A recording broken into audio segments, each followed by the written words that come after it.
Hi everyone, welcome to What's Happening in Brazil. Let's start with the latest news from the country. In 304 Brazilian cities and 18 countries throughout the world, there were protests against Jair Bolsonaro's government. In addition to the president's impeachment, more than 700,000 protesters called for respect for life and democracy, denounced hunger, privatization, and unemployment. Brazil is about to reach 600,000 deaths due to COVID-19. According to the organizers of this week's protests, the number would have been much lower if Bolsonaro had recommended social distancing and guaranteed conditions for workers to stay at home during the most critical period of the pandemic. Opposing the sanitary measures recommended by the World Health Organization, Bolsonaro caused gatherings, advertised for ineffective medicines, minimized the risks of coronavirus infections, and discouraged vaccination and the use of masks.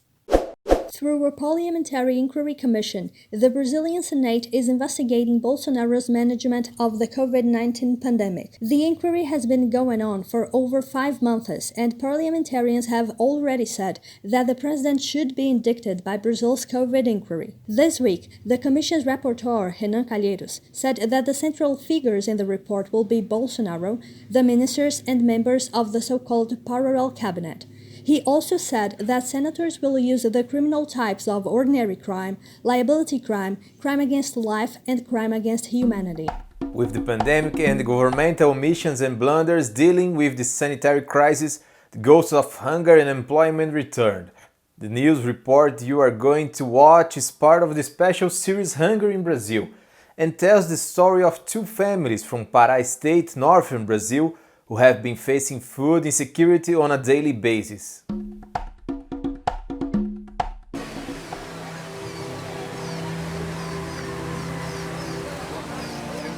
We fish. We use a fishing net. We eat tapioca. We manage to keep on living. But what about those who need money to buy food? They have no money, you got it. I remember when food used to be cheap.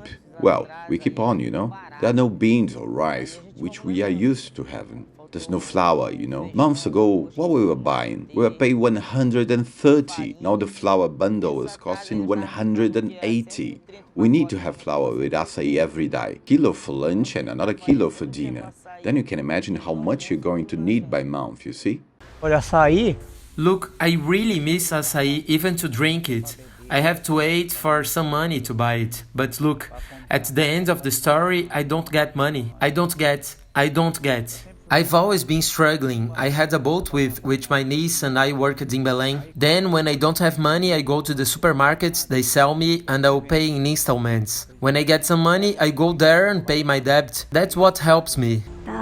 It's too hard. My life got worse. Sometimes we don't have food. We won't have food tomorrow, we won't. We share the little we have. Listen, we don't have food tomorrow. We share to have food for the next day. It wasn't always like that. When I used to go shopping with my daughter, I used to come back with many shopping bags full of food, and I still had money. This doesn't happen anymore. Look, I buy 10 kilos of flour for us to spend a month because it is just the two of us in this house. But sometimes we help the neighbor, Thus we have less food. We have to help our neighbors, that's it. Rice, coffee, I buy 4 kilos of sugar, 3 kilos of beans, and that's all. It costs me 180, 200 reais. I pay the water bill, the electricity bill, I buy a LPG cylinder, and that's all. If we keep like this, it will be impossible to live here. The government didn't help at all. They didn't. We have absolutely no help from the government.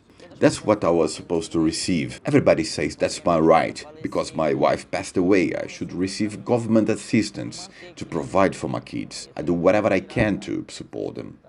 The government should visit every riverside dweller, should help us, should donate basic needs grocery package to every person. They could mobilize the community, call the people living there. Or they could mobilize the communities, call the people living there.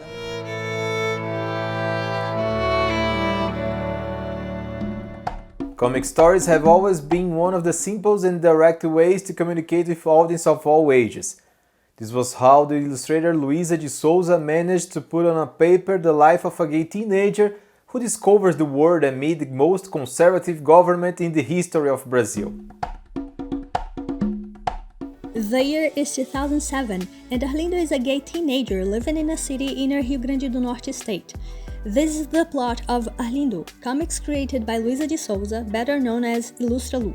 I had this idea after the 2018 election. During the electoral campaign, I had made some strips with this character to talk about how hate speech reaches children and teenagers. The comics became webcomics released by Twitter with 2 tweets a week. There, readers follow Arlindo's life, his relationship with friends, his loves, his disappointments. The most remarkable pages were the ones showing his first kiss, and when Arlindo tells his mother that he's gay. When his mother is going to give him the answer, I wanted her to give him the answer everyone should hear. So, at least at that moment, the person reading the book will read the answer one should hear. The success in social media ended up transforming Arlindo into a printed book published by Seguinte and created a small legend of fans, the Arlinders. Gui Almeida is one of them. He mentions Arlindo as a reference for his autobiographical comic Acumulus, to be released in November. The story was born from a talk he had with his father, who was the last person to whom Gui told he is gay when he was 34 years old. After this conversation, thoughts of these several stages arose, how I felt because I had no reference, which was a big problem during my childhood.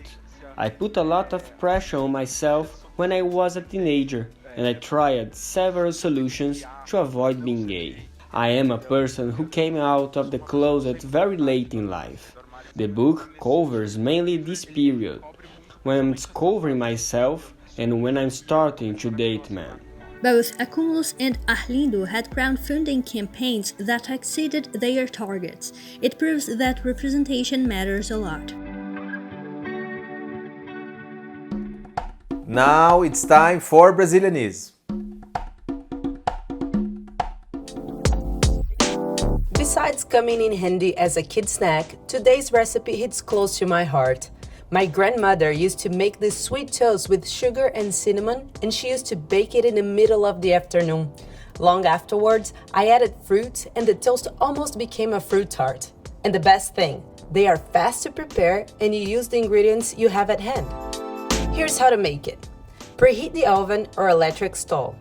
Use salted butter to prepare this toast because its contrast with the sugar tastes delicious.